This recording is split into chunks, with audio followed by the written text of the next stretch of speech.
Juan Montes, greffier électoral du comté de Lurfano, s'apprête à sauter du train en marche. S'il ramène l'urne électorale comme on le lui a ordonné, il est cuit. Le Colorado est en ébullition et le fait de ne pas être le seul sur le Titanic en train de couler ne le console pas. La fraude électorale, ça ne pardonne pas. Mais comment peut-on en arriver là?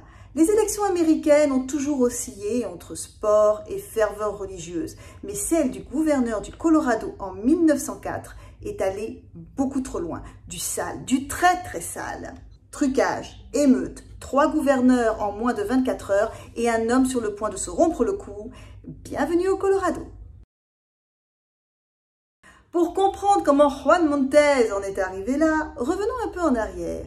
1904, c'est l'âge d'or de la corruption aux États-Unis. Alors là, aucun État n'y échappe. Les partis politiques font tout, absolument tout, pour obtenir des voix. Alors vous me direz, c'est la routine.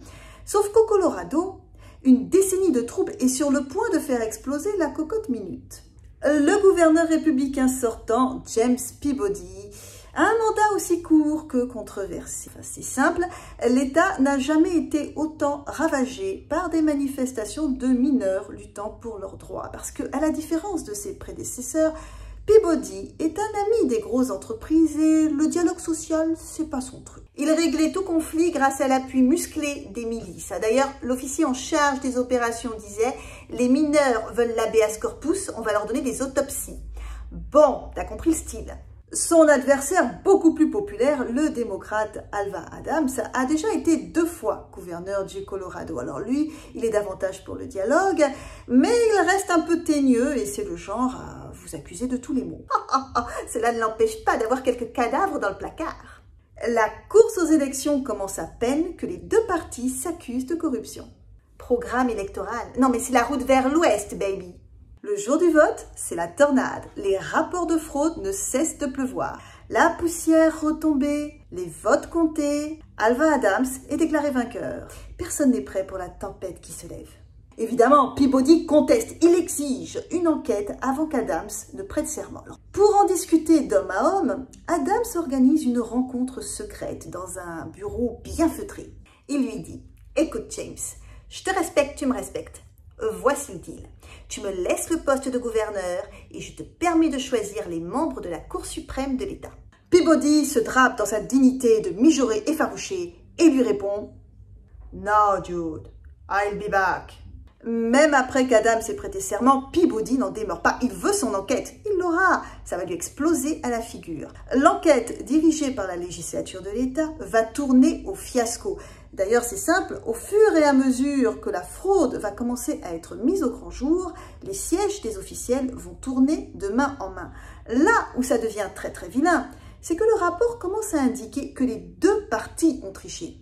À Denver, les démocrates ont bourré les urnes jusqu'au ridicule. 717 bulletins démocrates ont été déposés dans une circonscription qui n'a que 100 électeurs légaux. Un individu a personnellement voté 169 fois et les membres de la police qui soutiennent les démocrates ont promis l'acquittement à des criminels si ceux-ci votaient plusieurs fois déguisés. En gros, tu n'iras pas en prison si tu fais ce qu'on te dit. Côté républicain, les compagnies minières et ferroviaires ont gentiment demandé à leurs travailleurs qui avaient déjà subi la répression antisyndicale de Peabody de voter pour lui ou de perdre leur emploi. Les mineurs, trop heureux d'en parler, en profitent pour parler d'abus physiques et de bourrage d'urne. Et si nous revenions à Juan Montes que nous avons laissé dans le train, tenant fortement l'urne d'Huerfano, il se lance dans le vide, atterrit maladroitement sur les rails, se relève et court. Il ne sait pas trop où il va aller, mais il y va. C'est mal connaître le shérif chargé de l'escorter. Juan Montes se retrouve devant le juge et l'urne est enfin ouverte.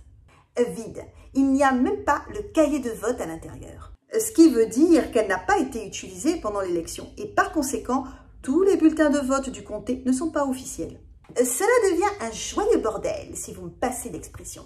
200 000 pages de preuves, plus de 2000 témoins et des milliers d'électeurs ulcérés qui sortent dans la rue parce que leurs votes légaux, ceux-là, ne sont tout simplement pas pris en compte. Il n'y a plus de gouvernance. Adams est bien à son poste, mais il ne peut rien faire sans qu'on le traite d'usurpateur. La corruption la plus flagrante qui ne se soit jamais produite dans le Colorado ne se réglera pas à la justice, mais dans les coulisses. Adams est foutu. Il le sait, sa carrière politique est en lambeaux. Il démissionne volontairement le 16 mars 1905. Il était en poste à peine plus de 2 mois. Peabody prête immédiatement serment en tant que remplaçant.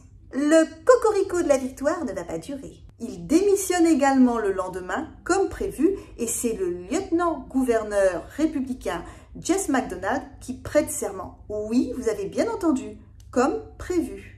On vous explique, les républicains comme les démocrates ne peuvent pas faire passer Adams ou Peabody sans risquer le goudron et les plumes. Alors, Adams démissionne, Peabody accepte de prêter serment pour démissionner le lendemain en faveur de McDonald. Voilà, 3 gouverneurs en 24 heures, c'est du jamais vu. La question du poste de gouverneur a enfin été résolue 5 mois après l'élection. Des carrières sont ruinées, des chefs de police aux secrétaires électoraux en passant par Adams et Peabody qui se retirent de la vie politique immédiatement. C'est un échec, mais ce n'est pas la fin de la démocratie au Colorado. Cette élection va pousser les minorités, et particulièrement les mineurs et les femmes, à lutter encore plus fort pour leurs droits. Oh, tu es arrivé au bout de la vidéo sans t'endormir, bravo! Tu as bien mérité des shortbread avec du thé bien chaud. Hein? Allez, on se dit à bientôt, bye bye!